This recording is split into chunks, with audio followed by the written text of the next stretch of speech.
Энэхүү нэвтрүүлгийг Joyce Meyer-ийн үйлчилгээ хамтрагчид болон түүний найз нар нь ивент тэгсэн бол.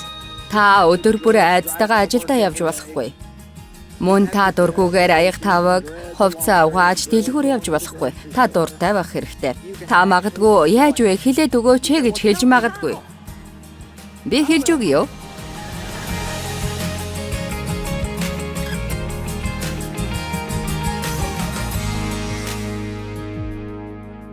За, энэ амралтын өдрүүдээр өнөөдөр маргааш өглөө, маргааш орой гээд 3 удаа заах хичээл байна. Баяр хөөр болон жаргалтай байдал. Би баяр хөөрөөс илүүтэйгээр жаргалтай байдлын талаар ярих болно. Зөвхөн амралтаараа баяр цэнгүүнд эсвэл дэлгүүр хийсэх болон цөөхөн болдог гайхалтай өдрүүдээр л сэтгэл хангалуун байх биш. Амьдралын бүх зүйл сэтгэл хангалуун байх нь чухал юм. Гэхдээ магадгүй та амьдралд олон юм тохиолдно. Бид үргэлж уулын оройд амьдрна гэж байхгүй тийм үү? Гэж хэлж магад. Ихэнхдээ амьдрал нэгэн хэвэн байдаг.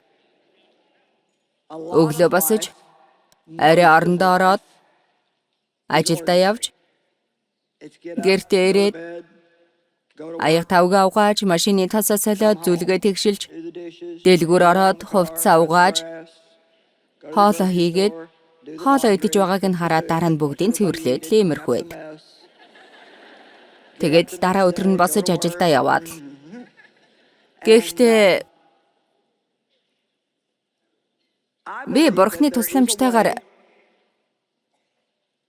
энэ бүгдийг хийж байхдаа сэтгэл хангалуун, жаргалтай байж чадна гэж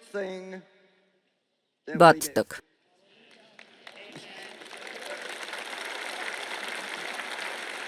Жишээлбэл би та нараас замын төвчрөнд явах дуртай хүн байна уу?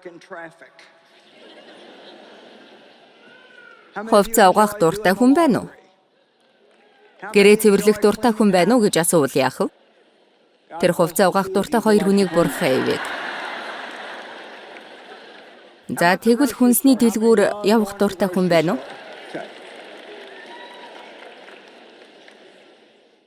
Би өнөөдөр өглөөхөн та нарт өглөөний хүн биш гэдгээ хэлсэн байгаа.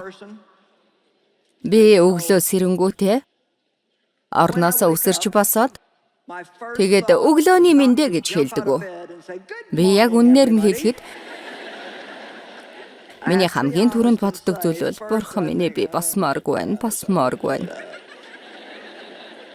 Би босмооргүй байна. Бурхан харин надад нэг зүйлийг харуулсан бөгөөд би энийн та бүхэнд энэ амралтын өдрүүдээр ярьж өгнө. Олон хүмүүсийн амьдралыг өөрчлөх болно гэж бодож байна. Би хэдэн 7 хоногийн өмнө дэлгүүрт очив. Хувцсны дэлгүүрт байсан л да. Тэгээд яг л над шиг тогтмол дэлгүүр хийсдэг хэдэн эмэгтэйчүүд зогсож байсан нь миний үеийн настайвтар хүмүүс байсан л да.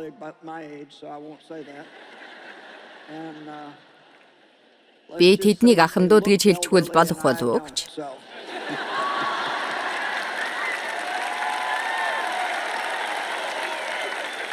Та нар хүлээн зөвшөөрөх хэрэгтэй байх та. Тэгэд би тэнд завгүй байсан. Нэг эмэгтэй нөгөөгөөс "За санаа юу байна вэ?" гэж асуухад нөгөөх нь "Тэгээд л байж л байна да" гэж хэлсэн. Харин нөгөө эмэгтэйгээс нь "Санаа юу байна да" гэж асуусан чинь бас л "Тэгээд л байж л байна да" гэж хариулсан. Тэгсэн би юу гэж бодсон гэхээр ямар харамсалтай юм бэ? Ихэнх хүмүүсийн хариулт байж л байна. Яваад л байж байна гэдэг. Гэтэл Бурхан бидэнд энэс хавьгүй илүү өгч өгсөн байгаа шүү дээ. Тийм үү? Бурханы хувьд арай ч хийн гэж байдаггүй. Тэр бол Яхава Шадай бурхан шүү дээ, тийм үү? Тэр бол арай ч хийдэг нэгэн биш бөгөөд харин хангалттай, бүрэн хангалттайгаар хийдэг юм. Хангалттайгаар. Хэрвээ танд Есүс байгаа бол энд байгаа хүн бүр баяр хөөргийг авсан байгаа. Харин Сатан баяр хөөргийг тань хаахыг хүсдэг бол эзний баяр хөөр нь таны хүч юм. Энэ баяр хөөр бол хүчтэй.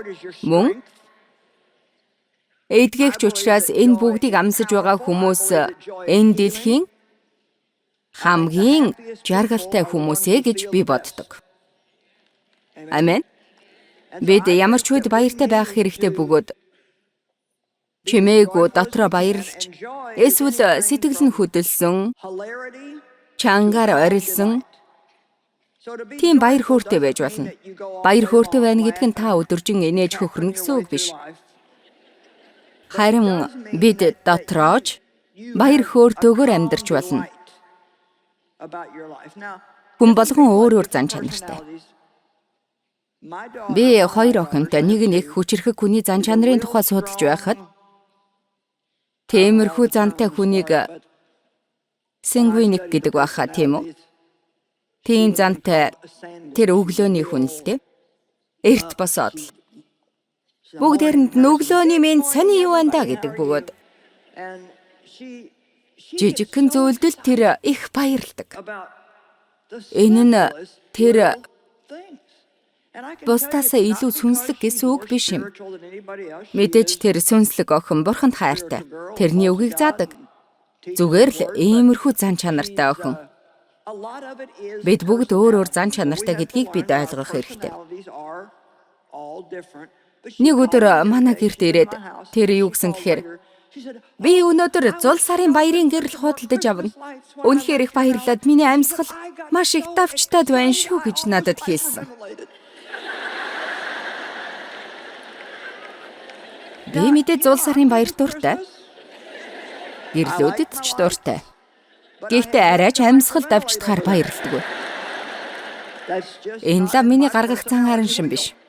Амен. Тэгээд би та нарт өдөр тутмын амьдралдаа баяр хөөртэй бай гэж хэлсэн маань миний охин шиг бай гэсэн үг биш. Бас өөр хинэгэнтэй адилхан байж гэсэн үг биш. Зарим хүмүүс ямар ч зүйлд хөөсшгөл баярладаг, тийм үү? Та зүгээр л хүчтэй хлорик зантай байж болно. Гэхдээ тэд нар ч бас таныг тайван байлгахгүй шүү. Та одоо завсарлага авмаар байна гэж бодож байгаа. Хүн болгон Крисмас буюу зул сарын гэрлээ хараад амьсгаа нь өндөр болж баярлахгүй байх. Гэхдээ миний охин тийм байдаг.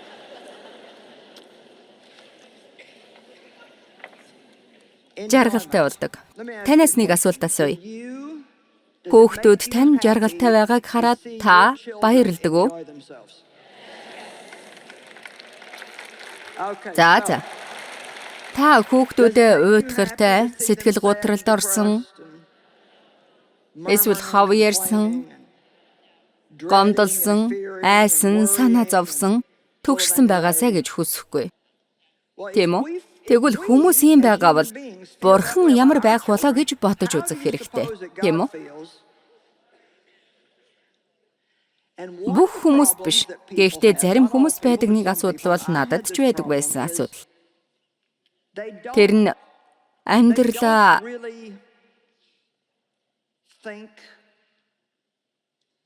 бурханы ад жаргалаар дүүргэж амьдрахаа мэддэггүй. Би хүүхэд насаа алдсан бөгөөд манай гэрт ад жаргал байдаггүй. Би хүүхэд байхдаа хүчирхийлэл дүртэж байсан. Би гэртээ инээж тогловол асуудалд ордог байсан. Манай аав наад наргаага зогсоо гэдэг байсан. Тиймээс би ажил хийдэг байхдаа хүмүүс таалагдахыг л хичээдэг байсан. Ад жаргалтай байснаас би ажил хийж байсан нь дээр гэж боддог байсан. Тэгээд би бараг 50 хүрээд өөрийнхөө хийж байгаа ажилдаа баярлдаг болсон юм. Тэгээд намайг энэ конференцэд байгаа зарим нэг хүмүүс шиг байсан гэж та бүхэн бодож болох юм. Тийм биз дээ? Энд ирээд сууж байгаа зарим хүмүүст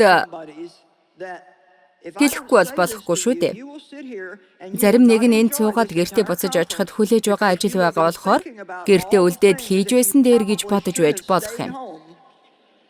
Хэрвээ тийм хүн байвал энд гараа өргүүл яаж байна? Алло. Мэдээж олон зуун хүн байгаа. Энэ юу гэсэн үг вэ? Би та нарт нэг зүйлийг зааж өгье. Хийх зүйл маргааш болтол хүлээж л байдаг.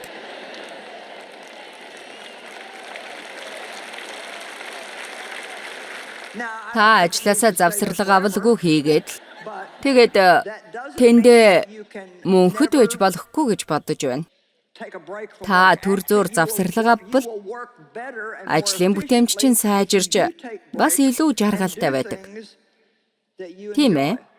Би өдөржин ажиллаж байгаад 5 минутын завсарлага авдаг болсон. Би нэг зүйлээ дуусгаад нөгөөх рүү нь ордог байсан. Тэгээд одооноос юм болсон. Би дасгал хиймээр байгаа бол дасгалжуулагчтайгаа даваа лавг баасан гаригуудад дасгал хийдэг болсон. Би банк хийсээр угаад ядарсан. Миний дараагийн хийдэг зүйл бол бүх юмаа цэвэрлээд, усанд орж үсээ янзлаад нэг иймэрхүү зүйл хийдэг. Дараа нь сандал дээр очиж 5 юм уу 10 минут суугаад тэгээд би шинжлэгдсэн юм шиг л болдог. Ингээд л би дараагийнхаа хийх зүйл рүү явдаг.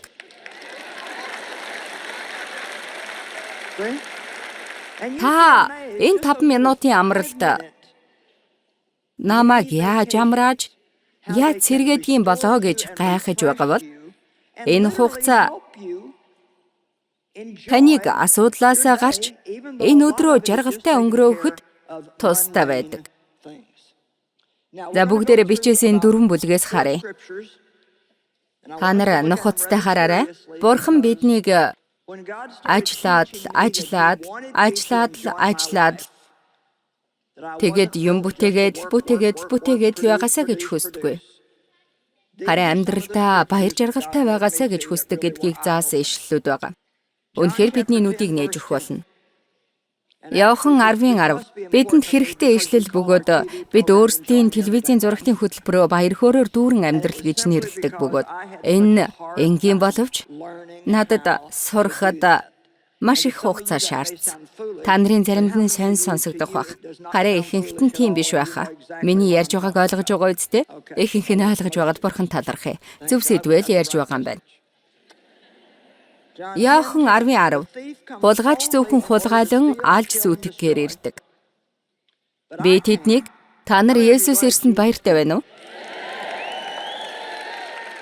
Энд бичсэн зүйлд би дуртай байгаа. Муу сүнсний хийх зүйлийг хэлсний дараа нь би тэднийг амьтай, бэлгсэн амьтай байлгахын тулд ирсэн билээ. Зөвхөн сайхан амьдруулахын тулд биш, бэлгсэн гэж хэлсэн. Бүгдээрээ би амьдралдаа жаргалтай байна гэж хэлээрэй. Бид энгийнээр амьдарч байхад Бурхан бидний амьдралыг гайхалтай болгодог. Та энгийнээр амьдарч байсан ч, асуудалтай байсан ч хамаагүй өөрийнхөө амьдрал жаргалтай байх хэрэгтэй. Би яаж юм байх болж байна вэ? Бүгдээрээ өнөөдөр энэ талаар ярилцах болно. Амьдралд болж байгаа олон зүйл бид яаж хандхаа өөрсдөө л шийддэг. Амен. За. Ишлэл дээр элбэг, бэлгсэн, цутгсан гэж бичсэн байсан нь зүгээр л хүрэлцгүйц биш. За болох л байх та гэсэн зүйлч биш. Баяртай, жаргалтай байхад хангалттай гэсэн үг юм. Бүр цаашлаад танаар дамжуулан хэрэгцээтэй байгаа хүмүүстээр цутгах боломжтой. Есүс хүмүүсийг өөрийнхөө дотор бай гэж хэлсэн. Иохан 15 дугаар бүлэг дээр түүний дотор байхыг хэлдэг. Та нар миний дотор, миний үгс та нарын дотор байваас та нар юу хүсснээ гуй. Тэгвэл та нарт биелэх болно. Та нар их жимс гаргаж, тэгээд тэр 10 дугаар ишлэлд дотор байх, хайр дотор байх талаар хэлсэн. Хайр дотор байх. Тэгээд 11 дээр тэр өөрийнхөө дотор байх талаар маш олон зүйл хэлснийхээ дараа миний баяр баясгалан та нарт байж, та нарын баяр баясгалан дүүрэн болохын тулд энийг би та нарт хэлэв. Бид Бурхан дотор амархыг суралцахгүйгээр баяр баясгалантай амьдрна гэж байхгүй. Та санаа зовж, зовнсон сэтгэлтэйгээр баяр жаргалтай байна гэж байхгүй. Амен. Та ятраад бүр сэтгэлээр унчихсан байгаа үедээ баяр жаргалтай байна гэж байхгүй. Бид амьдралаа тэнцвэртэй авч явж сурах хэрэгтэй бөгөөд хэцүү байгаа үедээ баяр жаргалтай байж сурснаар бид өөрсдийгөө сэргээх боломжтой юм. Тайлбар Библиэлд би та нарт баяр хөөр болон баяр жаргал, талархал та нарын дотор байж асгаран халиасаа гэж хүссэндээ эдгээр зүйлсийг хэлж байна гэсэн.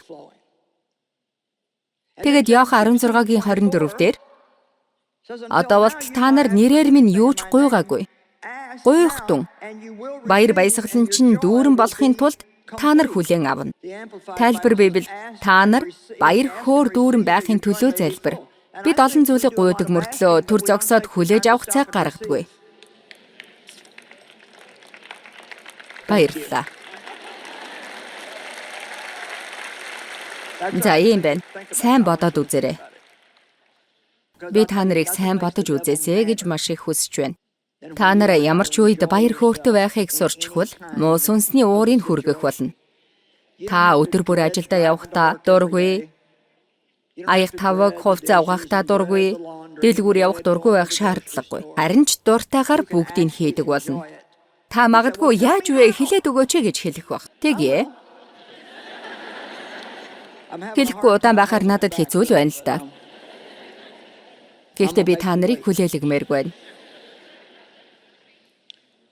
Баяр баясгалангаа илүү дүүрэхийн тулд гуйгаад ав. Олон хүмүүс хүлээж авахтаа муу байдаг. Хүн юм өгөх гээд байхад тийм дургүй байдаг. Би болохоор маа гэхээр үгүй гээд би болохоор авчхалтаа тийхүү гээд байгаа юм шиг л. Зүгээр л авчхалтаа. Олон хүн Бурханаас яаж авахаа мэддэггүй. Та нарын зарим нь Бурханаас нэг үсэл өршөөл авах хэрэгтэй баг. Энэ чинь зүгээр өгч байгаа зүйл. Та магадгүй түрүү жил буруу зүйл хийгээд Бурханаас уучлалт гуйсан байж болох юм. Тэгээд Бурхан таныг уучлсан байхад харин та өөрөө өөрийгөө уучлаагүй. Бурханы өршөөлийг хүлээж аваагүй байж болно. Өршөөл бол та хүртэх ёсгүй байсан боловч Бурханы хийсэн сайн зүйл юм. Та өршөөлийг хүртснээр жинхэнэ баяр баясгалан авах болно.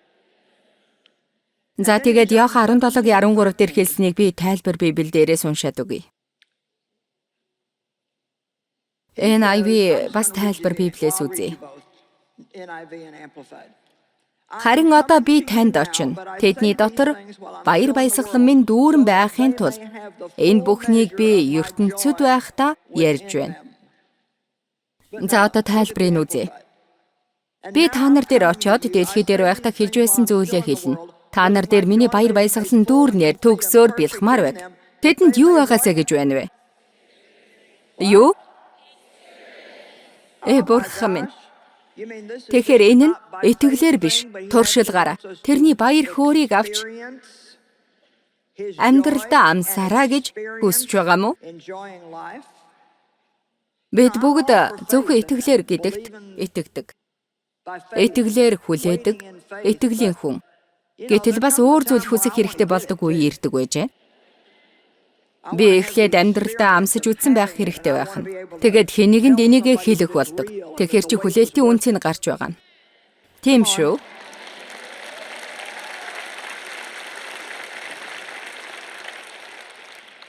Би тэднийг миний баяр хөөрөөр дүүрч миний төгс жаргалыг сэтгэлдээ аваасаа гэж хүсэж байна.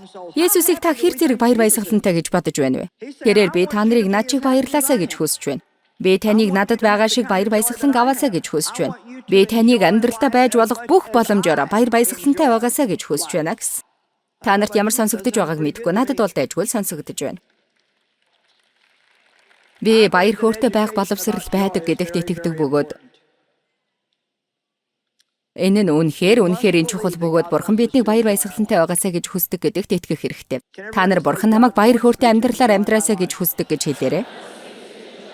Гэхдээ мэдээжийн зүйл бол бид байнга амралтанд байхгүй байгаа. Зарим тань энэ зүйлд баярлдаггүй ч гэж болно. Ягд гэвэл та амралтаа аваад явах гэхээр олон асуудлууд гарч ирж санаа зовоодог. Бидний амьдралд онцгой өдрүүд хэрэгтэй бөгөөд та сүүлд нь Бурхан минь өөр зүйл хэрэгтэй байна. Ямар нэгийг үзүүлээч гэж хэлэх өдөр ирдэг. Би таныг хэн болох, юу хийдгийг мэдэхгүй л дээ. Гэхдээ бүгд л нэг ийм үе тулгардаг. Иймэрхүү үе тулгархад нь би за Бурхан минь. Би итгэлээр удаа хугацааны турш хийлээ. Одоо харин надад зориулж онцгой зүйл хийгээрэй гэж хэлдэг. Та үнэхээр хэцүү байгаа тэр үедээ Бурханаас өөрийнхөө амьдралд онцгой зүйл хийж өгөөрэй гэж хэлэхэд буруу зүйл байхгүй. Би хэдэн өдрийн турш энэ зүйлийг залбирч байсан. Тэрнээс хойш 3-4 шинэлэг зүйл тохиолдсон. Миний тэр зүйл тань тийм сүрхий зүйл шиг санагдахгүй болно. Гэхдээ энэ нь Бурхан над руу ирмэж байгаа юм шиг л санагддаг. Та эдгээр зүйлсийг сонсох дургүй гэж юу? Би энд байна. Би чамайг сонссон, чамайг халамжлах болно. Бидэнд байдаг нэг шалтгаан бол бид Бурханаас гуйгаад л авчхаж болохоор байтал хүмүүс бидний хүсч байсан зүйлийг өгч чадахгүй байна гэдэл уурладаг. Тийм шүү, сайн сонсоорой. Би Дэвд уурладаг нэг шалтгаан бол тэр энийг ч тэрийг ч хийгээгүй байдаг. Би энийг олон жил хийж байна. Гэхдээ энэ нь ямар ч хэрэггүй гэдгийг л танд хэлж чадах байна. Та нар хүмүүсийг буруутгаснаар тэр хүнээ хизээж өөрчилж чадахгүй. Харин өөрийн баяр хөөрөөл алдах болно.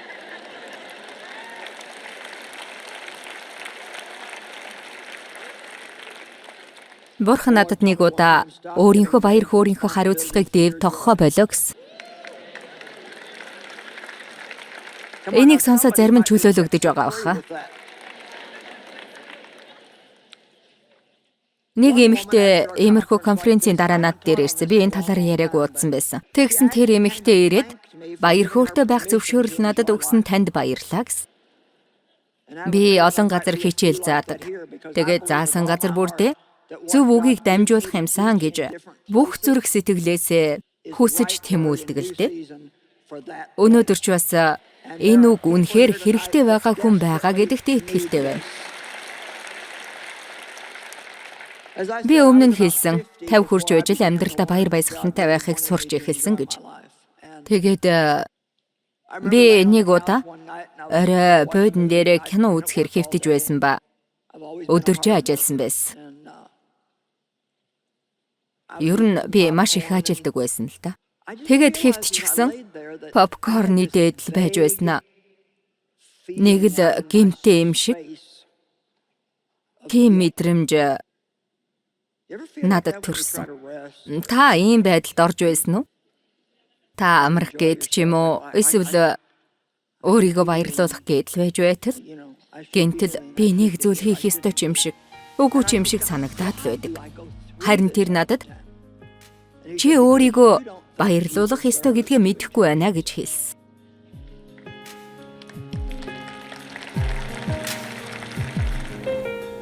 Сайн санаарай. Бурхны тусламжтайгаар бид өөрсдийн амьдралдаа хийж байгаа бүх зүйлдээ өдөр тутмын зүйлс болон учирч байгаа зүйлдээ баяр хөөртэй байж чадна. Нөхцөл байдал ямар байсан ч хамаагүй яг одооноос эхлээд та өөрийнхөө амьдралыг баяр жаргалтай байлгах боломжийг нээж өгөөрэй.